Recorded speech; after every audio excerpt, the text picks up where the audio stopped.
CM Revanth Reddy నేతృత్వంలోని కాంగ్రెస్ ప్రభుత్వం మహిళా సంక్షేమానికి పెద్దపీట వేస్తూ వారి ఆర్థిక స్వావలంబనపై దృష్టి సారించిందని, అందులో భాగంగానే ఇందిరమ్మ చీరల పంపిణీ కార్యక్రమాన్ని చేపట్టినట్లు సీనియర్ కాంగ్రెస్ నేత వద్ది శరణి తెలిపారు.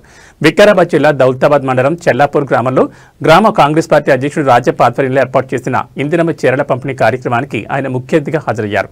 ఈ సందర్భంగా ఆయన మాట్లాడుతూ మహిళా సాధికారత ధ్యేయంగా రాష్ట్రంలోని 1 కోటి మంది మహిళలను కోటీశ్వరులను చేయాలనే దృఢ నిశ్చయంతో సీఎం రేవంత్ రెడ్డి నేతృత్వంలోని ప్రజాప్రభుత్వం కృషి చేస్తుందని ఆయన తెలిపారు.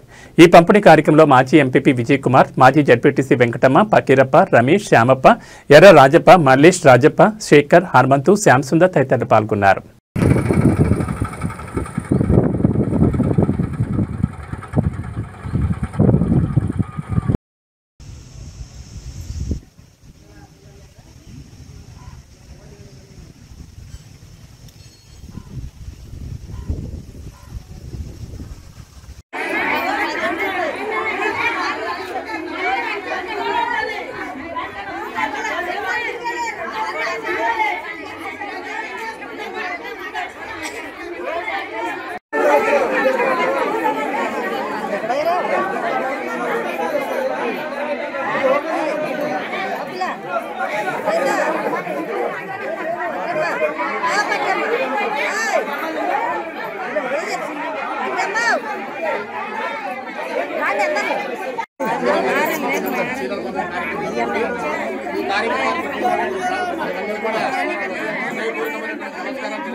మరి రానటువంటి వారికి కూడా సీనిగా పెట్టినట్టు అందరికీ ఉంటాయి.